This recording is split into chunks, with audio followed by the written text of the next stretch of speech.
భారత రాష్ట్ర సమితి ఆధ్వర్యంలో ఈరోజు తెలంగాణ భవన్లో ఈ తెలంగాణ రాష్ట్రాన్ని కలవరపెడుతున్న ఒక ప్రముఖమైన సమస్య మీద ఏర్పాటు చేసిన ఈ ప్రత్యేకమైన మీడియా సమావేశానికి విచ్చేసిన ప్రింట్ మరియు ఎలక్ట్రానిక్ మీడియా మిత్రులందరికీ కూడా మరొకసారి నమస్కారం. జై తెలంగాణ. మిత్రులారా, గత ఒక సంవత్సరం నుండి తెలంగాణకు విద్యాశాఖ మంత్రి లేరు.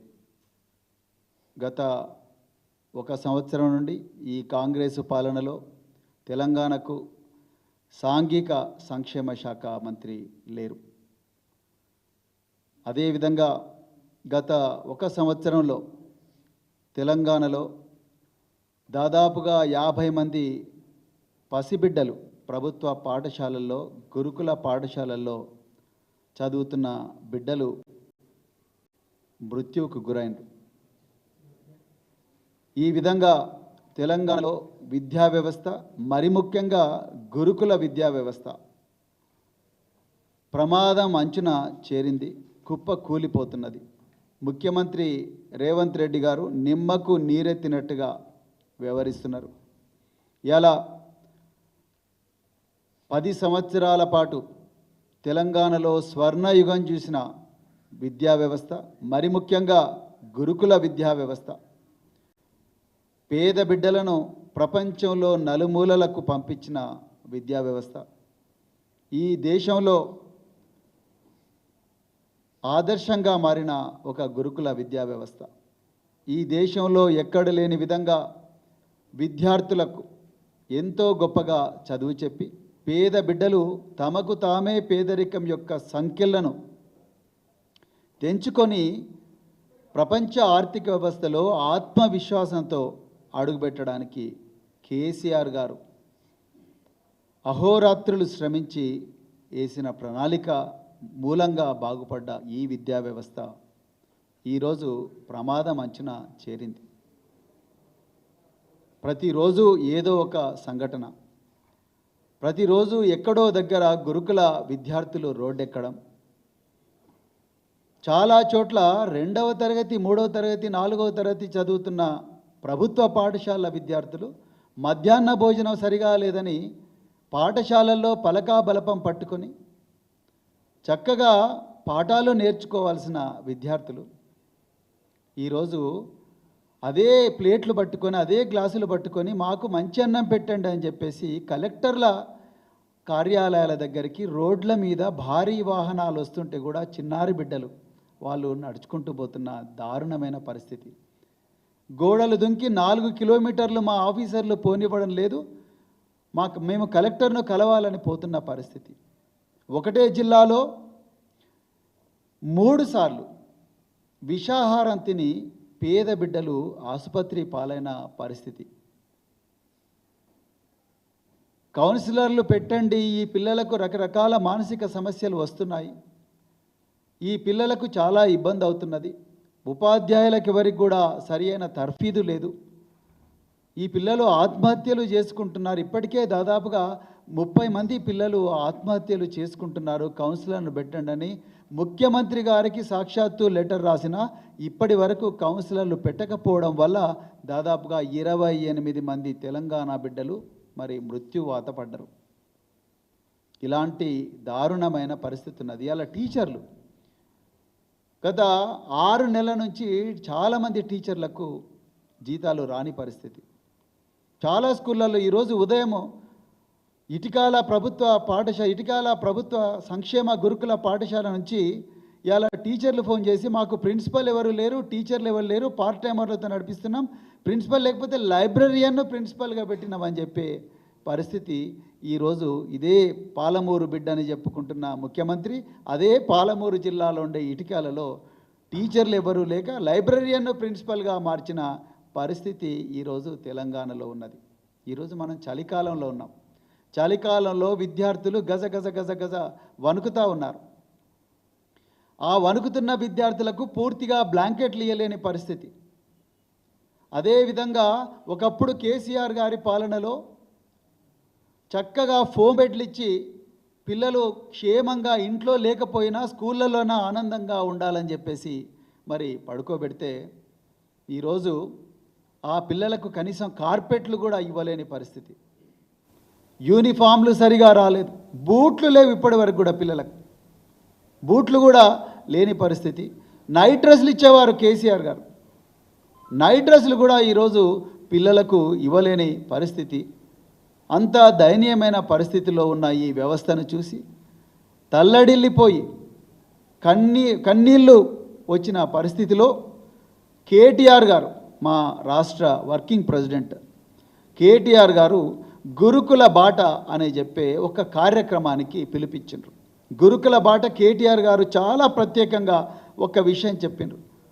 బీఆర్ఎస్వి భారత రాష్ట్ర సమితి విద్యార్థి విభాగం బీఆర్ఎస్వి విద్యార్థులు గురుకుల పాఠశాలలు కానీ ప్రభుత్వ పాఠశాలలు కానీ రకరకాల పాఠశాలలు ప్రభుత్వ ఎయిడెడ్ పాఠశాలలు కానీ ఇంకేవైనా పాఠశాలలు తెలంగాణ బిడ్డ చదువుతున్న పాఠశాలల్లో విద్యార్థులకు ఎదురవుతున్న సమస్యలను అధ్యయనం చేసి మా పార్టీ వ్యవస్థాపకులు కేటీఆర్ గారికి వర్కింగ్ ప్రెసిడెంట్ గారికి ఒక రిపోర్టు ఇవ్వాలని వాళ్ళు సంకల్పించారు. ఆ రిపోర్టు ఆధారంగా రకరకాల వేదికల మీద ఈ తెలంగాణలో ఒకప్పుడు స్వర్ణయుగం చూసిన విద్యాలయాలు ఇలా ఎందుకు శిథిలావస్థకు చేరినాయి అన్న విషయాలను చర్చించాలని చెప్పేసి వారు గురుకుల బాట అనే ఒక కార్యక్రమం, చాలా మంచి చరిత్రాత్మకమైన కార్యక్రమానికి మీరు జాగ్రత్తగా తెలంగాణ ప్రజలు గమనించాలి. ఈ దేశంలో ఏ రాష్ట్రంలో కూడా ఒక రాజకీయ పార్టీ విద్యాలయాలను రక్షించుకుందాం రండి అని చెప్పి పిలుపివ్వలేదు. మీరు చూడండి, మీరు గత 10 సంవత్సరాలు మన విద్యాలయాలను రక్షించుకుందాం రండి అని ఏ రాజకీయ పార్టీ కూడా ఇవ్వలేదు. ఇలా కేటీఆర్ గారు అత్యంత ప్రగతిశీల భావాలున్న ఒక రాజకీయ నాయకుడు, పరిణతి ఉన్న రాజకీయ నాయకుడు, ఓపెన్గా ఆలోచించే ఒక రాజకీయ నాయకుడు, తెలంగాణ ఒక 50 సంవత్సరాల తర్వాత ఏ విధంగా ఉండాలని ఒక స్పష్టమైన ఆలోచన, ఒక ప్లాన్, ఒక రోడ్ మ్యాప్ తెలిసిన ఒక రాజకీయ నాయకుడు ఈ తెలంగాణలో శిథిలమైపోతున్న ఈ తరాన్ని కాపాడుకోవడం కోసం గురుకుల బాట అనే పిలిపించారు. ఈ పిలుపు ఇచ్చిన వెంటనే కాంగ్రెస్ పార్టీ వెన్నులో చలిపుట్టింది. ఈ తెలంగాణ ప్రజలందరూ కూడా గమనించాలి. కాంగ్రెస్ పార్టీ ముఖ్యమంత్రి వెన్నులో చలిపుట్టింది. ముఖ్యమంత్రి దగ్గర దీని గురించి మాట్లాడడానికి ఏమీ సబ్జెక్ట్ లేదు, అందరికీ తెలుసు. ఆయనే విద్యాశాఖ మంత్రి, ఆయనకు విద్య గురించి ఏమాత్రం కూడా అవగాహన లేదు. ఆయనకు తెలిసిందంతా ఓన్లీ రియల్ ఎస్టేట్ దందా. ఈ ముఖ్యమంత్రి విద్యాశాఖ మీద ఏమాత్రం అవగాహన లేదు. అదే ముఖ్యమంత్రి తను ముందరికి రాకుండా డేటాతోని ఆయన మతి స్థిమితం లేని మంత్రులను, మతి స్థిమితం లేని కొంతమంది రాజకీయ నాయకులను గాంధీ భవన్లో కూర్చోబెట్టి రకరకాల వేదికల మీద మాట్లాడిస్తున్నాడు. నిన్న మన గౌరవ మంత్రి కొండా సురేఖ గారు వారు నిన్న, ఇది మొదటిసారి కాదు నా మీద ఆమె ఆరోపణలు చేయడం, ఇది రెండోసారి మూడవసారి మళ్ళీ నిన్న ఆమె ఆరోపణలు చేశారు. నేను కొండా సురేఖ గారి స్థాయికి నేను దిగజారి మాట్లాడదలుచుకోలేదు, కానీ కొన్ని వాస్తవాలు ప్రజలకు చెప్పాలి. అమ్మా కొండా సురేఖ గారు, మీరు దయచేసి తెలంగాణలో మళ్ళీ ప్రెస్ మీట్లు పెట్టకురి, నా రిక్వెస్ట్. తెలంగాణ సమాజం మిమ్మల్ని ఎప్పుడో తిరస్కరించింది. తెలంగాణ ఉద్యమ సమయంలోనే మీరు మానుకోటలో రైల్వే స్టేషన్ దగ్గర తెలంగాణ బిడ్డల మీద, తెలంగాణ పోరాట యోధుల మీద, తెలంగాణ విద్యార్థి నాయకుల మీద ఘోరంగా దాడి చేసినప్పుడే మిమ్మల్ని తెలంగాణ తిరస్కరించింది. మీరు సభ్యత సంస్కారం లేకుండా మాట్లాడతారని తెలంగాణలో ప్రతి ఇంటికి కూడా తెలిసిపోయింది. మహిళలు పురుషులు అనే గౌరవం లేకుండా మాట్లాడతారని తెలిసిపోయింది. కోర్టులో జడ్జిలు కూడా మీరు మాట్లాడిన మాటలు వినడానికి చెవులు పూసుకుంటున్నారు. న్యాయ వ్యవస్థ కూడా మీరు మాట్లాడిన మాటలు మళ్ళీ వినాలని అనుకోవడం లేదు. సాక్షాత్తు కోర్టులే మీ మీద కేసు రిజిస్టర్ చేయాలి అని చెప్పి మీకు ఆర్డర్ కూడా ఇచ్చింది మీ మీద. మీరు సభ్యత సంస్కారం లేకుండా సాటి మహిళల మీద చేసిన ఘోరమైన ఆరోపణలకు మరి కోర్టు చలించిపోయి మీ మీద కేసు రిజిస్టర్ చేయాలని చెప్పింది. అదేవిధంగా మీ మీద మళ్ళొకసారి కేటీఆర్ గారి మీద మాట్లాడితే మళ్ళీ జైలుకు పంపిస్తామని చెప్పి కోర్టు వార్నింగ్ కూడా ఇచ్చింది. అయినా కూడా మీరు మళ్ళీ కోర్టు ఆదేశాలను ఉల్లంఘించి అసభ్యకరమైన భాష మరి మాట్లాడుతూ ఉన్నారు. అసలు మీకు మంత్రి పదవిలో ఉండే అర్హత లేదు సురేఖ గారు.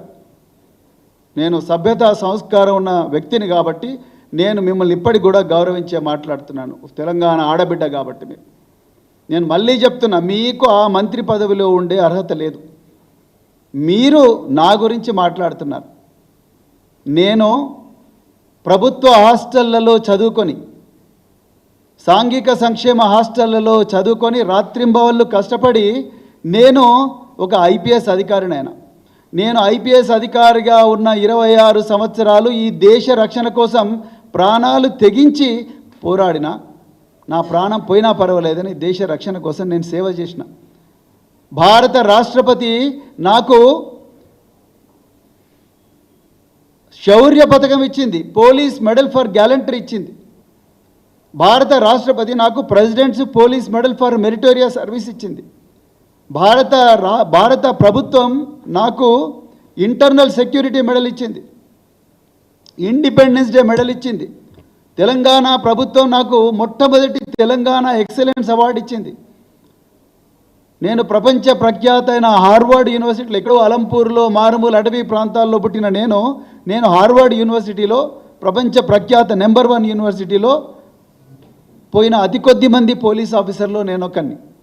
నేను 7 సంవత్సరాల ఉద్యోగం వదిలేసి ఈ పిల్లల జీవితాల కోసం నేను రాజకీయాల్లోకి వచ్చినమ్మా.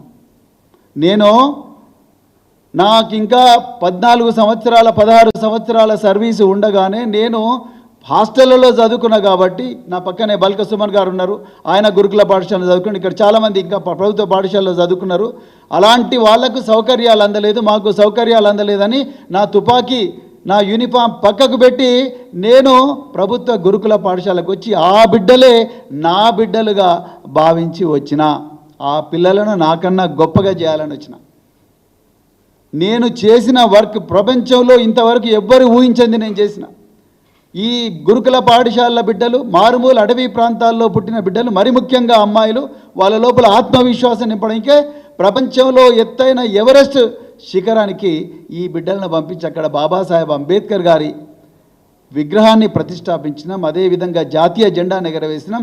తెలంగాణ జెండాను, గులాబీ జెండాను ఎవరెస్ట్ శిఖరం మీద ఎక్కించి ప్రపంచ రికార్డు నెలకొల్పినాం. సురేఖ గారు మా హయాంలో కేసీఆర్ గారి మార్గదర్శనంలో, కేసీఆర్ గారు ఇచ్చిన ప్రోత్సాహం వల్ల వేల మంది డాక్టర్లు అయినరు, ఇంజనీర్లు అయినరు. మీరు మాట్లాడుతున్న ఈ గురుకుల పాఠశాల నేను రోజు కుట్ర చేసి గురుకుల పాఠశాలలో విషాహారం నేను తినిపిస్తున్నా అంటున్నారు. మీరు ఒక అమ్మగా ఎప్పుడైనా ఆలోచించినారా? అసలు మీరు మాతృమూర్తి అయితే ఈ మాట మాట్లాడగలరా మీరు? సురేఖ గారు, మీకు కూడా ఒక బిడ్డ ఉన్నది. ఒక తల్లి, ఒక తండ్రి తన సొంత బిడ్డలను విషం పెట్టి చంపుతాడానండి? మీరు ఎట్లా మాట్లాడుతున్నారు? నేను నా సొంత బిడ్డలను వదిలేసి ఈ 2 లక్షల మంది బిడ్డలు నా బిడ్డలు అనుకొని నేను నా పిల్లలు వదిలేసి ఈ పిల్లలందరి చుట్టూ తిరిగిన. నేను ప్రతిరోజు కూడా ఆరాటపడ్డా. నేను 9 సంవత్సరాలు ఆరాటపడ్డా. అందుకొరకే ఇవాళ అద్భుతమైన ఫలితాలు వచ్చినాయి.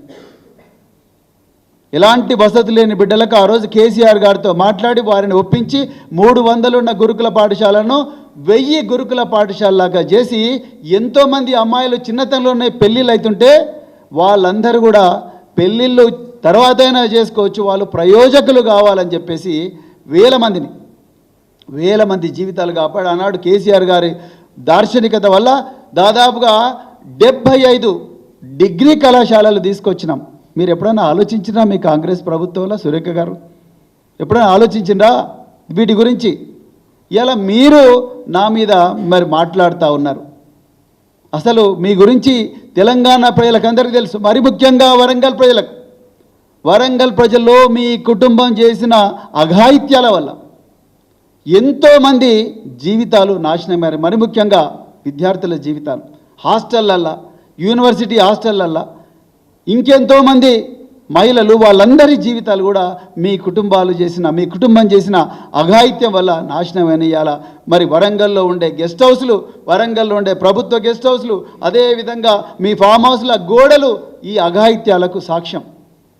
అందువల్లనే ఆ రోజు 2002లో ఇప్పుడున్న జమ్మూ అండ్ కాశ్మీర్ డీజీపీ నలిన్ ప్రభాత్ గారు మీ కుటుంబానికి వరంగల్లో హన్మకొండ చౌరస్తా దగ్గర బహిరంగంగా కౌన్సిలింగ్ ఇచ్చిండు. దానికి సాక్షి ఈరోజు మీ వర్ధన్నపేట ఎమ్మెల్యే ఒకప్పుడు సీఐగా ఉన్న కేఆర్ నాగరాజు, ఆయన అడగండి, ఇలా ఆయన ఫోన్ చేసి అడగండి వర్ధన్నపేట. మీరు మా గురించి మాట్లాడతారు, మీరు నా గురించి కేటీఆర్ గురించి మాట్లాడే అర్హత మీకున్నదా అసలు సురేఖ గారు? మీరు రోజు బీర్లు, బిర్యానీలు, రేవ్ పార్టీల గురించి వీడియోలు చేసే మీరు మా ఆకలితో అలమటిస్తున్నా, ప్రతిరోజు కూడా విషాహారం తిని తల్లడిల్లుతున్నా, విషాహారం తిని హాస్పిటల్ పాలైతే వైద్యం దొరకని దీనమైన స్థితిలో ఆర్తనాదాలు చేస్తున్న పిల్లలు బాధలు మీకు అర్థమవుతాయా సురేఖ గారు? ఒక మాతృమూర్తిగా మీరు మాట్లాడాల్సిన మాటలేనా ఇవి? ఎట్లా మాట్లాడతారు మీరు అసలు? మేము ఎందుకోసం ఈ మేము మా కేటీఆర్ గారు చాలా క్లియర్గా చెప్పినారు, ఈ గురుకుల బాట అనేది మేము ప్రభుత్వం మీద విమర్శల కోసం కాదు, మా పిల్లల ప్రాణాలు రక్షించుకోవడం కోసం. ఇవాళ రేవంత్ రెడ్డికి శ్రద్ధ లేదు, మంత్రులకు శ్రద్ధ లేదు, విద్యాశాఖ మంత్రి లేడు, సంక్షేమ శాఖ మంత్రి లేడు, అధికారులు ఇష్టారాజ్యంగా వ్యవహరిస్తున్నారు. అందుకొరకే మేము ఇలా గురుకుల బాట పెట్టినాం. మీరేం మాట్లాడుతున్నారు? మేము వృధా చేసినాం ఆ 99 కోట్లు. తీసుకురండి రికార్డులు, ఏం తీసుకొస్తారో. సీతక్క గారు అంటున్నారు, ఆమె మూలాలు, తన మూలాలు మర్చిపోయి మాట్లాడుతున్నారు సీతక్క గారు. మా దగ్గర అన్ని ఆధారాలు ఉన్నాయి. ఆధారాలు బయట పెట్టండి సీతక్క గారు, బయట పెట్టండి, సిబిఐ ఎంక్వైరీకి ఇవ్వండి. ఇప్పుడు కొండా సురేఖ గారు అంటున్నారు కదా, నేను అవి చేసిన బల్క సుమన్ గారు నా మీద ఆరోపణలు చేసిందని మీరు నిన్న మాట్లాడిగా. బల్క సుమన్ గారు నా పక్కనే ఉన్నారు, ఆయన కూడా చెప్తారు ఏం ఆరోపణలు చేసిండో. ఏం మాట్లాడుతున్నారు మీరు? మత్తులో ఉండి మాట్లాడుతున్నారు సురేఖ గారు. అది మా దురదృష్టం, తెలంగాణ ప్రజల దురదృష్టం. మీలాంటి వాళ్ళు ఈ రాష్ట్రానికి ఒక మంత్రి హోదాలో ఉండడం, మరి మీలాంటి వాళ్ళను అడ్డం పెట్టుకొని రేవంత్ రెడ్డి తన కుట్రలను యథేచ్ఛగా చేస్తున్నారు. నేను కుట్ర చేస్తున్నట్రా మీరు?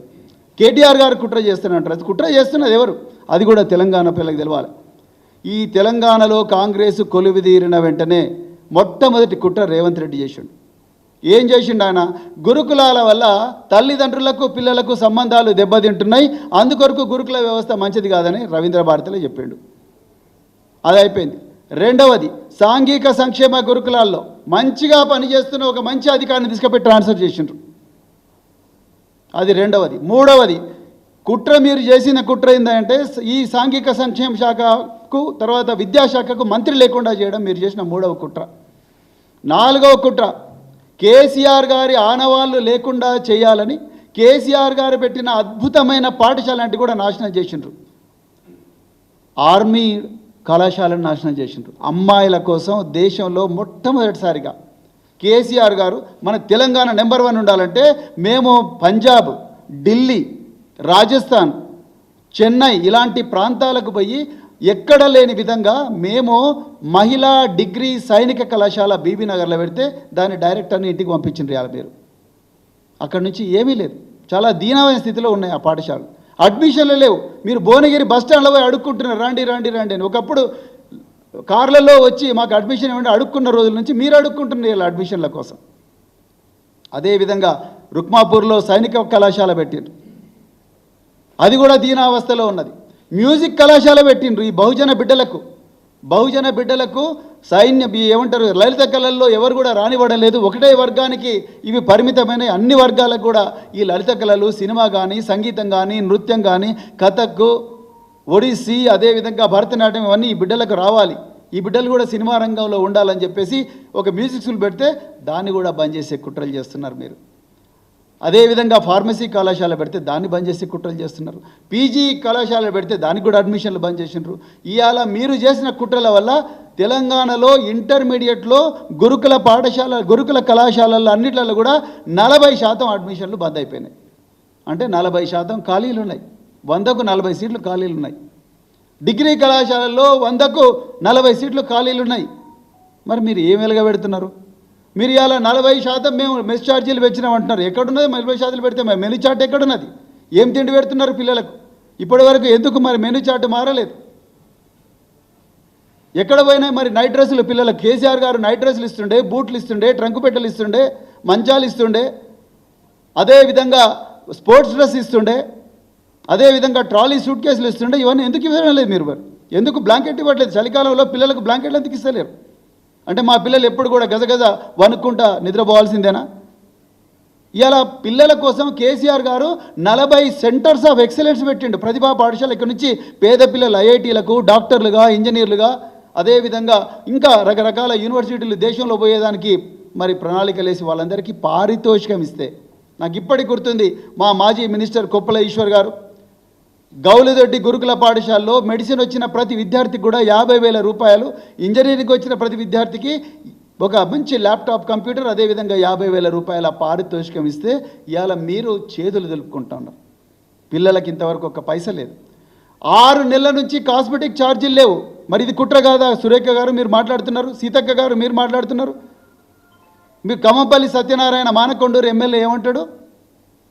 అరే హోటళ్ళకు పోతే ఫుడ్ పాయిజనింగ్ కాదా? మరి హోటళ్లకు ప్రభుత్వానికి తేడా ఏమున్నాయి? హోటళ్ళకు పోతే ఫుడ్ పాయిజనింగ్, మరి ప్రభుత్వం ఫుడ్ పాయిజనింగ్, ప్రభుత్వం ఎందుకున్నది? మీరు రాజీనామా చేయండి. ఎంత బాధ్యతారహితంగా మాట్లాడుతున్నాడు డాక్టర్ కవంపల్లి సత్యనారాయణ. మీరు డాక్టర్ ఎక్కడ చదివిండ్రు సత్యనారాయణ గారు?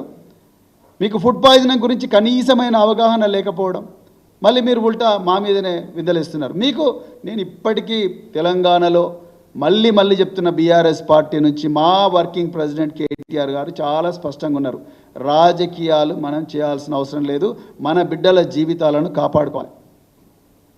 కానీ సురేఖ గారు మీరు మీకు నేర చరిత్ర పెట్టుకొని మీ ఘోరమైన సంస్కృతి, తెలంగాణ మిమ్మల్ని తిరస్కరించిన సంస్కృతి, ఈ సంస్కృతిని మీరు పెట్టుకొని ఇలా మా మీద మీరు అభాండాలు వేస్తే మాత్రం సహించే సమస్యనే లేదు. తెలంగాణ ప్రజలందరూ కూడా గమనించాలి.